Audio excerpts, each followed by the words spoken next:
हम चर्चा इसी बात को लेकर कर रहे थे कि आखिर स्थिति क्या है, क्योंकि ये बड़ा एक बड़ा सवाल है। मेरे साथ मैं माफी चाहता हूँ, मेरे साथ सभी मेहमान बने हुए हैं, एक बार फिर से उनके पास चलते हैं। मनीष जी मेरे साथ मौजूद हैं, सारिका जी मेरे साथ मौजूद हैं और मंडल साहब मेरे साथ हैं। मनीष जी, आप कुछ कहना चाहते थे? हाँ, मैं कहना चाह रहा जी था।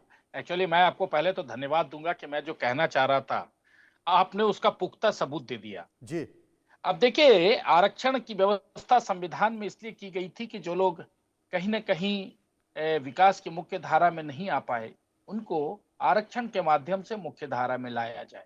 आपने 112 जातियों की चर्चा की यहाँ पर, आपने बहुत अच्छे आंकड़े दिखाए। लेकिन आप मुझे ये बताइए कि क्या आरक्षण जो बाबा साहब ने जो व्यवस्था की थी, और दूसरी तरफ ये जो जिसकी संख्या भारी उसकी उतनी हिस्सेदारी, अगर ये इस फॉर्मूले की आप बात करते हैं तो आपने बड़ा अच्छा आंकड़ा दिखाया कि यादव के 83 विधायक हैं, है ना? और फिर तो कर्पूरी ठाकुर जैसे लोग क्या इस बिहार के फिर मुख्यमंत्री बन पाएंगे? आरजेडी फिर को आप गलत फिर कह रहे हैं दोबारा प्रवक्ता महोदय। जो आंकड़ा इन्होंने दिखाया उस हिसाब से 83% यादव मतदाताओं ने प्रेफर किया था महागठबंधन को पिछले चुनाव में, और उसी अनुपात में जो दूसरी जातियां का उल्लेख उसमें किया गया है वो उस हिसाब से किया गया। हालांकि सवर्णों का उल्लेख नहीं था। भारतीय जनता पार्टी को कितने सवर्ण मिले, वोट मिले, वो भी दिख जाता। उसका इस अभी जो टेबल दिखाया गया था उसमें ये उल्लेख नहीं किया गया। बाद में आप टोकिएगा, पहले मेरी बात पूरी होने दीजिए, उसके बाद आप बोलिएगा। मुझे बोलने के लिए मनोज जी ने कहा है। मैं सिर्फ इतना आपको कहना चाहता हूं कि आप मुझे बताइए, आप ही कांग्रेस के प्रवक्ता हैं, बता दीजिएगा, लेकिन क्या कर्पूरी ठाकुर जी जैसे लोग जो 111 जातियां और हैं, जिनकी संख्या, जिनकी आबादी बहुत कम है, बहुत अच्छे लोग होंगे, बहुत बड़े व्यक्तित्व वाले लोग होंगे, लेकिन चूंकि संख्या उनकी भारी नहीं होगी तो क्या वो मुख्यमंत्री बन पाएंगे? धोबी, लोहार, कुम्हार, ऐसी कई छोटी छोटी जातियां हैं। आप जब बात करेंगे कि जिसकी जितनी संख्या भारी, तो फिर क्या उनके साथ ईमानदारी हो पाएगा? और दूसरी बात, आपने कहा राहुल गांधी जी की कौन सी जाति है, जरा बता दीजिए। नहीं, बार बार राहुल गांधी जी की जाति का आप काहे पता लगाना चाहते हैं? संख्या नहीं है, आप बताइए ना कि तो कौन जाति के हैं नरेंद्र मोदी? ओबीसी है क्या? नकली ओबीसी है वो? तर्कपूर्ण बात कर रहा हूँ, मैं तो वो बात ही नहीं कर रहा। नहीं, आप मैं तो राहुल वो गांधी बात की ही नहीं जाति कर रहा, क्यों मैं तो कह रहा हूँ पूछ रहे हैं? सबका साथ सबका विकास। आप बताइए ना नरेंद्र मोदी की जाति क्या है? की बात कर रहा हूँ। लेकिन अगर आप ये बात कह रहे हैं तो राहुल गांधी की जाति बताएंगे वो किस कैटेगरी में आते हैं? नरेंद्र मोदी देखिए ओबीसी है क्या? मंडल साहब, मनीष जी इसलिए ये सवाल उठा रहे हैं कि पिछड़ा वर्ग, अति पिछड़ा वर्ग और जाति के जवाब देता हूं। बहस है वो बिहार विधानसभा में तो राहुल गांधी छेड़ रहे हैं। इसके लिए भी भारतीय जनता पार्टी दोषी है। पिछले एक दशक से जो जाति जनगणना होना चाहिए वो जाति जनगणना नहीं की, और इसके लिए दोषी जो है। आप भी तो यूपीए सरकार में थे, आप भी यूपीए सरकार में थे, उस वक्त करा लेते। यहाँ पर मैं सभी लोगों को एक बात कहना चाहता हूं, एक बात इसलिए कहना चाहता हूं, नहीं मेरी बात सुन लीजिए।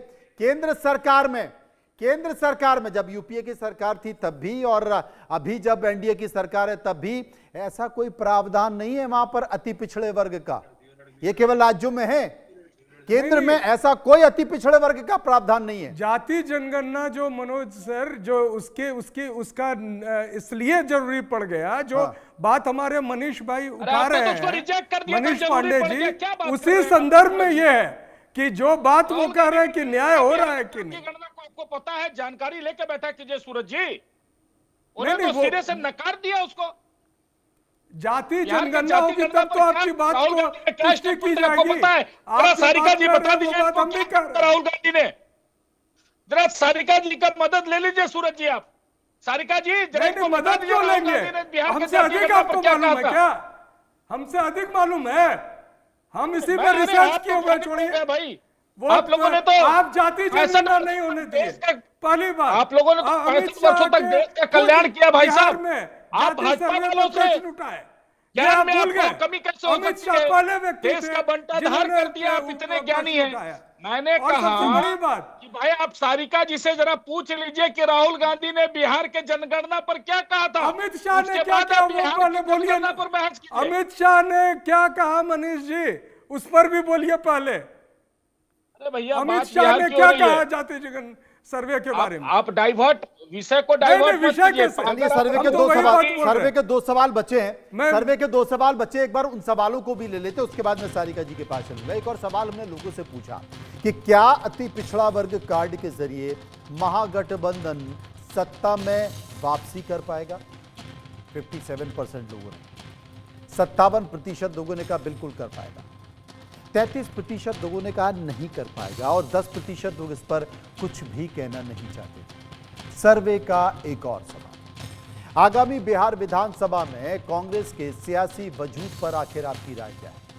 53% लोग ये मान रहे थे कि कांग्रेस को बढ़त के आसार हैं, 37% लोग सत्ता में वापसी नामुमकिन ऐसा जिक्र कर रहे थे और 10% लोग कुछ भी नहीं कहना चाहते थे। सारिका पासवान मेरे साथ मौजूद हैं। सारिका जी, बातें चल रही हैं, मुद्दे चल रहे हैं, अति पिछड़ा वर्ग की बात हो रही है, लेकिन यह तो सच्चाई है ना कि बिहार में जाति जनगणना सरकार ने करा ली है, आइडेंटिफिकेशन की तो बात हुई है ना?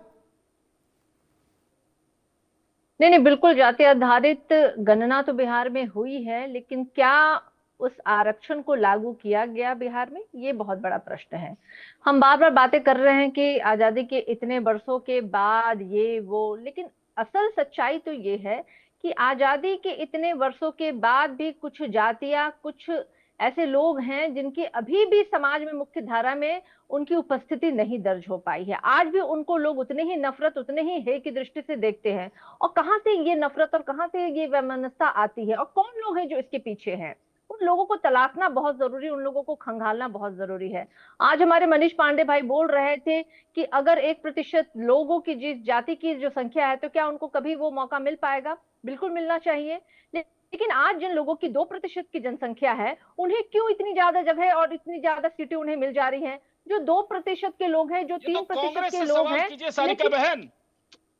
अब देखिए मनीष जी, मैं तो आपको बस आपकी बातें मैं कितना आनंद से और कितना शांतिपूर्ण तरीके से सुन रही थी। क्या मतलब आधी आबादी की बात आपके कानों में गर्म शीशे की तरह चुभती है क्या? जैसे आप लोगों के भाव रहे हैं, आप लोग मुझे बोलने नहीं देना चाहते हैं, तो ऐसा ना करें। ये नफरत, आपका ये भाव जो है ना, इससे तो खैर हम हमेशा से पीड़ित रहे हैं, लेकिन कम से कम जनता के समक्ष इसे थोड़ा अभी आप मुझे मेरी बातों को कहने दिया जाए। देखिए हमारे देश में तो संविधान लागू है और संविधान में बाबा साहब ने कोशिश रखी कि सभी लोगों को एक समान अधिकार, चाहे वो बोलने का अधिकार हो, चाहे कानूनी अधिकार हो, ये तमाम चीजों की उन्होंने जरूर सारिका रखी। जी, मैं आपसे एक बात पूछना चाहता हूँ। सारिका जी, मैं आपसे बात पूछना चाहता हूँ, क्या संविधान में कोई ऐसी व्यवस्था है कि 50% से ऊपर आप आरक्षण दे सकते हैं? जिसकी जितनी संख्या भारी उसकी उतनी हिस्सेदारी अगर पिछड़ा वर्ग और अति पिछड़ा वर्ग को मान लिया जाए, जो कि हाल ही की जाति जनगणना में निकल कर आया, करीब करीब 63% लोग बैठते हैं, तो क्या 63% आरक्षण दिया जा सकता है? मैं आपसे पूछ रहा हूं, नियम के अनुसार दिया जा सकता है क्या?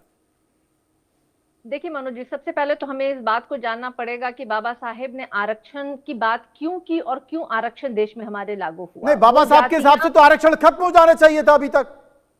नहीं, बिल्कुल। मैं देखिए यही तो बात है, इसी नफरत और इसी वैमनस्यता की तो बात मैं कर रही थी। क्यों?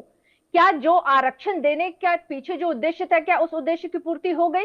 क्या हम सब बराबरी के उस लाइन पे आके खड़े हो गए? आज जब जाति आधारित गणना बिहार में हुई तो उसमें शैक्षणिक भी गणना हुई, उसमें आर्थिक रूप से भी गणना हुई कि किसके पास कितनी संपत्तियां हैं और कौन वो जातियां हैं, कौन वो 2% और 3% वाले लोग हैं जिनके पास की अकूक संपत्ति है, और कौन वो जातियां हैं जिनके घर में 2 समय की रोटी भी नहीं, चूल्हे भी नहीं जलते हैं। तो कैसे आप आरक्षण को समाप्त करने की बात कर रहे हैं?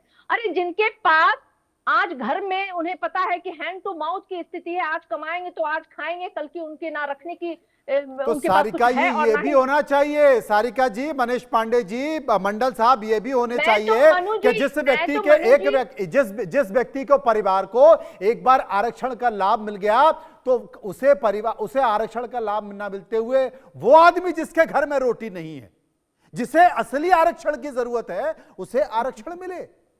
जो अंतिम पंक्ति में आज भी खड़ा हुआ है, एक ही घर में मौजूद हर आदमी कितनी बार आरक्षण लेगा, और जिसे आरक्षण की जरूरत है, जिसके घर पर झोपड़ी है, खाने को पैसे नहीं है, उसे आरक्षण नहीं मिल पा रहा, न्याय नहीं मिल पा रहा। देखिए मनु जी, भारतीय जनता पार्टी के और उनके गठबंधन के और एक बार आरक्षित सीट से, एक बार आरक्षित सीट से जिसे टिकट मिल गया फिर उसे भी टिकट नहीं मिलना चाहिए, फिर किसी दूसरे को मिलना चाहिए, यह भी होना चाहिए। मीठा मीठा गपगप, कड़वा कड़वा थू, ये नहीं चलेगा। यही बिल्कुल मनु जी, मैं भी यही कह रही थी कि मीठा मीठा गप गप और कड़वा कड़वा थू थू, ये भारतीय जनता पार्टी की सोच रही है। उनके साथ जो गठबंधन में जो पार्टियां हैं और उनके नेताओं की ये सोच रही है। इनके ही जो गठबंधन के चिराग पासवान जी ने कहा था कि समृद्ध दलितों को आरक्षण छोड़ देना चाहिए, और उनकी पार्टी में इस बार जितने भी समृद्ध दलितों ने चुनाव लड़ा है, उनकी समृद्धि की तो आज गाथा जो है कई लोग गा रहे हैं। वो आज नीतीश कुमार जी की सरकार के मंत्री हैं और 100 और 200 करोड़ के मालिक हैं भाई, और अनगिनत। मुझे लगता है कि अभी जांच होने का विषय है, अगर निष्पक्षता के साथ जांच हो जाए तो और भी कई 100 करोड़ खुलासे हो जाएंगे उनकी संपत्ति का। लेकिन कब तक भाई, क्या वो दलित जो है जो खुद को जो आरक्षित सीटों में चुनाव लड़ते हैं और देश के सबसे बिल्कुल दे रहा हूँ। देखिए, सबसे पहले तो शारिका बहन ने एक बहुत अच्छी बातें कही है, बहुत अच्छी बातें कही, मैं प्रशंसा करूंगा। इन्होंने कहा कि आजादी के इतने वर्षों बाद आज उनके घरों में दीपक क्यों नहीं जले।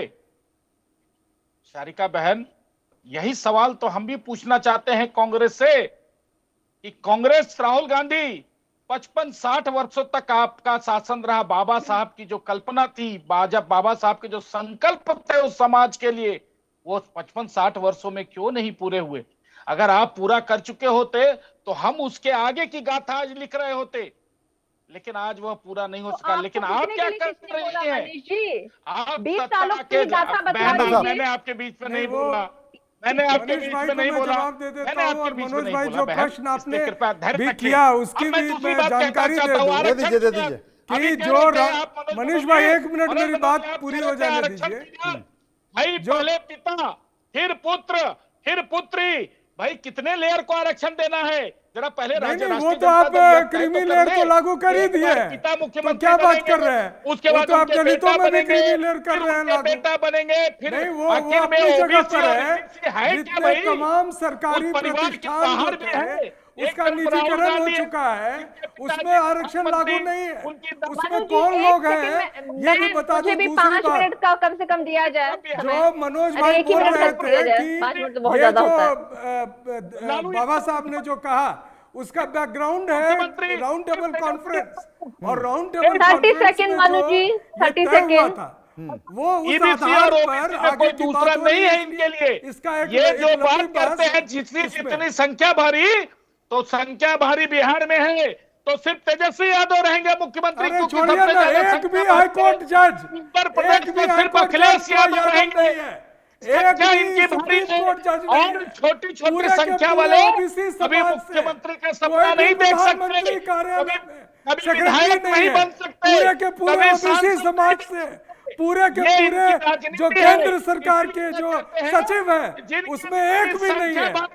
पूरे के पूरे ओबीसी समाज से पूरे जो प्रतिष्ठान है उसमें एक का भी चेयरमैन नहीं है। तो आप क्या बात कर रहे हैं? अरे क्या बात कर रहे हैं, क्या बात कर रहे हैं आप? मनीष पांडे जो हैं उनकी पार्टी ने, देखिए, मध्य प्रदेश का मुख्यमंत्री यादव बनाया कि नहीं बनाया? केंद्र सरकार में यादव मंत्री है कि नहीं है भूपेंद्र यादव?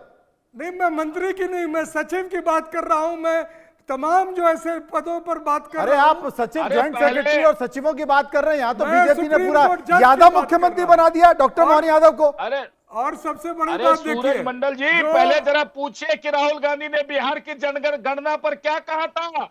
उन्होंने सीधे से उसको नकार दिया। अमित शाह ने कहा था कि ये गड़बड़ी हुआ है। आप जानकारी तो हासिल कर लीजिए। राहुल गांधी जी ने क्या कहा था बताना चाह रहा हूँ।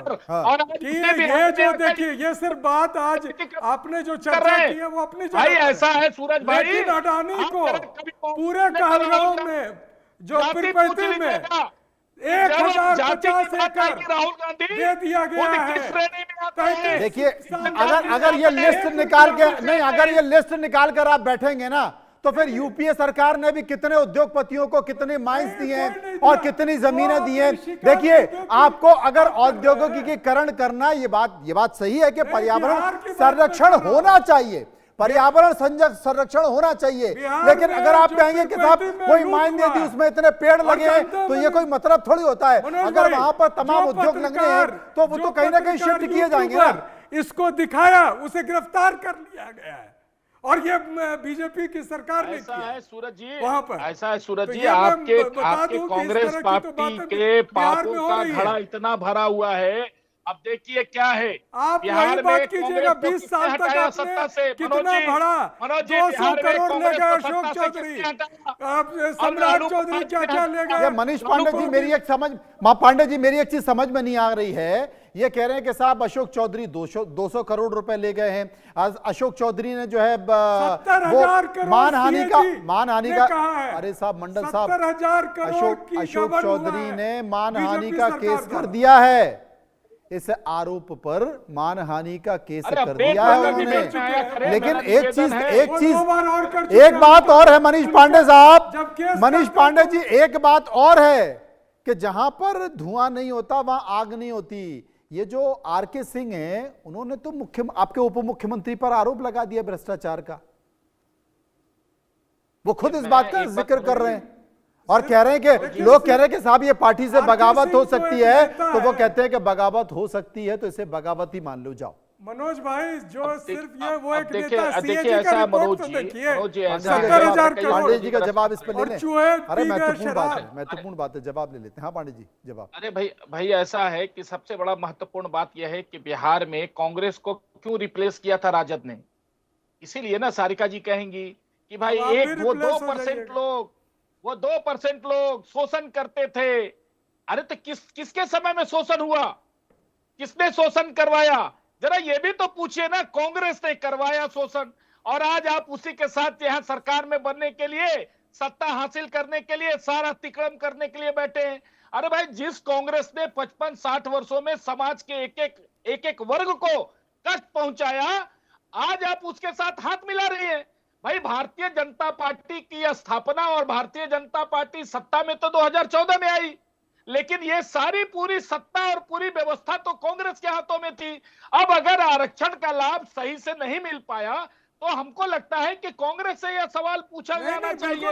लेकिन चूंकि आपको सत्ता चाहिए, 14 साल में सब आरक्षण खत्म हुआ है, नहीं तो तमाम सार्वजनिक आप जो है आपने बेच दिया, आप दे दिए कॉर्पोरेट्स के हाथ में, तो वहां पर कहां से लोगों को मिलेगा प्रतिनिधित्व। सभी जगह जितने कॉर्पोरेट्स को जितने लूट मच गई, रेल भेल सब बेच दिया आपने। अब उसके बेचने के बाद आप खोज रहे हैं कि 70 साल से जो कांग्रेस ने बनाया उसी को बेच कर तो आज आप पैसे कमा रहे हैं। देश की जनता को ये बात तो आप समझा नहीं पाते हैं। आज 3 चुनाव हो गए हैं, वो आप वोट इधर उधर नहीं कर पाइएगा, राज्य की जनता को समझा नहीं पाते हैं। अरे और पैनल पर आकर इतने अच्छे से समझ गए हैं कि अब जहां चाहिए आप लोग वही। आज ले लद्दाख में भी क्या हुआ देख लीजिए, जंजीर पर आप लोग आरोप लगाते थे। झांसे में आ जाए इन सब बातों से। अच्छा पांडे जी समय खत्म हो रहा है, मैं आपसे ये पूछ रहा हूँ, ये जो आपने जातिगत जनगणना तो करा ली है, ये जो 63% अति पिछड़ा और पिछड़ा वर्ग आ गया है और कांग्रेस और तमाम महागठबंधन इसका मुद्दा बना रहा है, क्या वाकई इनको आरक्षण दे पाएंगे आप इतना, जिसकी मांग ये लोग कर रहे हैं? मैं एक बात बहुत स्पष्ट बता दूं, चुनाव आता है तो बड़े बड़े वादे होते हैं। देश की जनता जागरूक हो गई है, बिहार की जनता जागरूक हो गई, उसको पता है कि महिलाओं को 35% आरक्षण, पंचायत में आरक्षण, पिछड़ा आयोग को संवैधानिक दर्जा देने का काम हो, या पिछले 11 वर्षों में जिस प्रकार से लोगों को उचित वाजिब हक देने का काम केंद्र सरकार और बिहार की सरकार ने 2005 के बाद किया है, वो बिहार की जनता को मालूम है। इसलिए बिहार की जनता को पता है कमीशन फॉर बैकवर्ड क्लासेस खाली पड़ा है, 3 साल से खाली पाएंगे कमीशन खाली पड़ा हुआ बढ़ाने की बात के। देखिए मनीष जी गोल गोल बातें मत कीजिए। अरे सीधा सा सवाल मनीष जी ने किया था कि क्या इस आरक्षण। अच्छा सारिका जी मुझे आप जवाब दे दीजिए, मनीष जी तो जवाब दे नहीं पाए, वो बात को घुमा गए और उनकी बातों को मान लिया जाए तो उनकी बातों से स्पष्ट है कि भाई हम तो 63% आरक्षण देने के मूड में है नहीं। अब आप बता दीजिए, क्योंकि आपकी तरफ से सभाओं में भी बड़ी बड़ी बातें की जा रही हैं, और ये वादा किया जा रहा है कि जिसकी जितनी हिस्सेदारी उतना उसको हक दिया जाएगा। आप दे पाएंगे? महागठबंधन 63% आरक्षण दे पाएगा? और नहीं दे पाएगा तो आप काहे को लोगों को झूठा सपना दिखा रहे हैं? देखिए मनु जी, हम ही तो है ना जो बार बार कह रहे हैं कि आरक्षण के दायरे को बढ़ाइए और नवी अनुसूची में डालिए। हमारा तो बिल्कुल साफ है भाई, हम देना चाहते हैं और हम तो मांग कर रहे हैं। अगर ये बढ़ा देते तो आज साबित हो जाता कि ये इनकी भी सहभागिता है इसमें।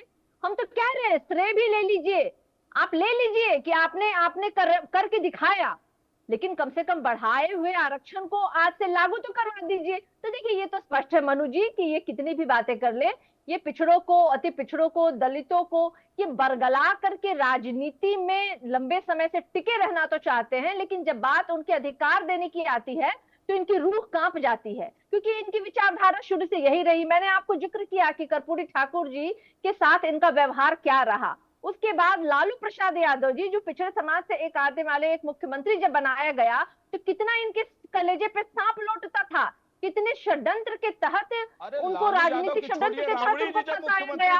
और सबसे जब रावड़ी जी, सारिका जी, जब रावड़ी जी मुख्यमंत्री बनी तो बिहार के लोगों को यह महसूस हो गया कि राज्य की आधा आबादी राज्य की आधा आबादी को न्याय दिलवाया लालू महिलाओं को अधिकार देने की बारी जब आएगी तो कहां से आप दीजिएगा? जो व्यक्ति महिलाओं को नहीं देने चाहता है, कहा कि जिन लोगों ने 15 वर्षों में मनोज जी एक समाज को आरक्षण देने का काम नहीं किया, चाहे IIT हो, वो आज कह रहे हैं कि देना चाहिए।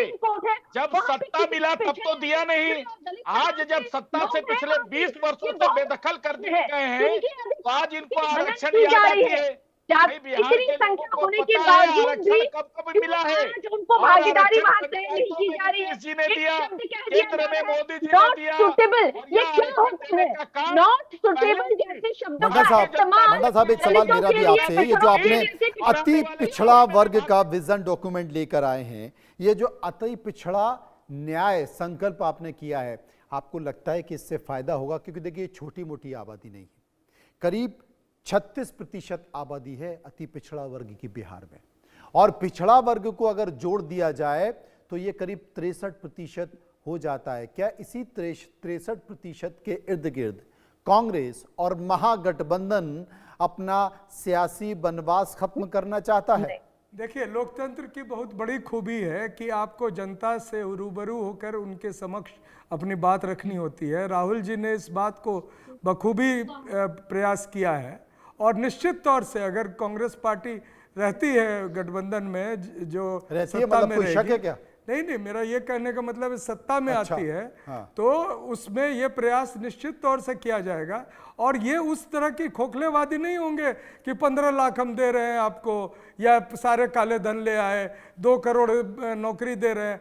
ये ठोस वायदे हैं जिसको विजन डॉक्यूमेंट में बताया गया है बहुत ही अच्छे तरीके से। और जो हमारी बहन सारिका जी बोल रही थी नॉन फाउंड सूटेबल, इसी सरकार में, बीजेपी की सरकार में, मैं विश्वविद्यालय में हूँ, मैं आपको बता रहा हूँ तमाम आरक्षित पदों पर लोगों की नियुक्ति ये नहीं होने दे रहे हैं, चाहे वो ओबीसी हो या ईबीसी हो, सभी को नॉन फाउंड सूटेबल कर देते हैं। तो ये बात जो सबसे गंभीर बात जो इन्होंने कहा कि संवैधानिक दर्जा दिया है, मनोज जी मैं आपको जानकारी दे देता हूँ। पहली बात, एनसीपीसी में पिछले 3 साल से जो उसकी पूरी गठित नहीं की गई, और दूसरा शेड्यूल कास्ट कमीशन के चेयरमैन अभी बनाए गए, तो ये 3 साल से खाली पड़ा हुआ है। तो संवैधानिक अधिकार कौन सा आप दे रहे हैं?